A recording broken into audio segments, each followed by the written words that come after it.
Welcome back, sports fans. As promised, I'm going to discuss a little bit about the Red Wings this segment, and then I'm going to move on to the Pistons in the next segment. My thought on the Red Wings, basically this. I love the fact that Steve Yzerman became the general manager. I do like that. It was sad to see Ken Holland go. Some people are very critical of the job he did. I thought he did an amazing job, actually. Truly. Great asset to Jimmy Devellano in the game. Great. But there's a price to pay for winning Stanley Cups, and the Red Wings are still paying that price. And that is there's a lot of losing that's going to follow until you start winning again. And this is all part of the Red Wings' history. They tend to lose in large segments of time. And then when they win, they tend to win in large segments of time. And if you follow their history, this is exactly the way it goes. And right now, we are at pretty much a low with them. What bothers me is how the heck Jeff Blashill is still their head coach. I don't understand why Steve Yzerman didn't fire him a third of the way in the season, possibly before then. And if he coaches next season, I'm really going to scratch my head over that. The other thing I find disappointing is the performance of the players. I know it's been a rough year for them, but some of them have been around long enough, like Todd Bertuzzi's son. His name's eluding me right now off the top of my head, but he would be one of them for sure. And Jimmy Howard's gotten old. And obviously, it's time to move on from him. But I'm excited about the young goalie they have.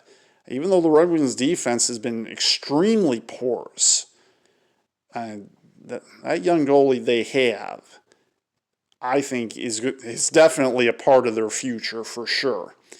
But obviously, what they need more than anything right now to really start to get back to winning again is they need a complete overhaul almost still, but hopefully with Steve Yzerman, they'll be able to continue to rebuild the defense. Then they're going to struggle a little bit because their offense is about as bad right now as their defense is. So they're going to have to get back to that, and it's still going to take a while, I think. And I know we're 3-4 years removed from their last playoff appearance, but the way things stand right now, while they could turn this around in 2 to 3 years' time, I don't know if they're going to. It really is going to depend on what Steve Yzerman does decision-wise, but you never know, and it's always hard to gauge player development.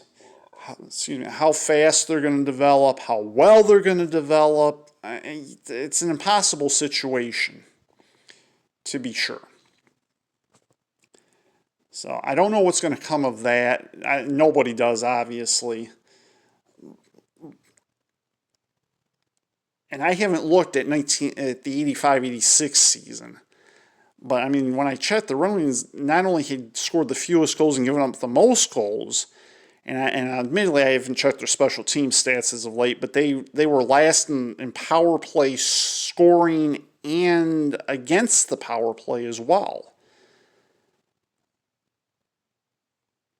So there's really nowhere for them to go but up, I would say.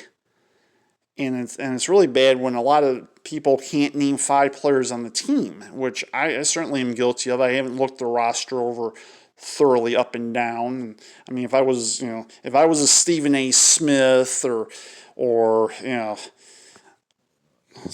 Tirico, or I know Mike Tirico doesn't do hockey. If I was Ed Olczyk, if you will, I'd be looking up, every team's stats up and down, up and down, up and down. Admittedly, I haven't looked at the Red Wings stats. I'm just shooting off the top of my head right now. But to me, there's just really nowhere for them to go but up.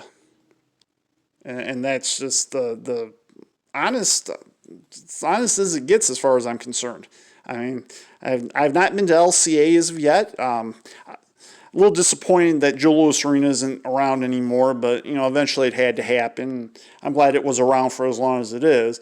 But they have a nice stadium playing. But much like when they moved into Joe Louis Arena, it's like here we go again, because now they're about as bad as they were when they started playing there. So if that's any indication of what the future may hold for them in the next 20 or 30 years, and we certainly all have something to be excited about. But for right now, I think it's going to be a very, very rough time the next 2, 3, 4 years for sure.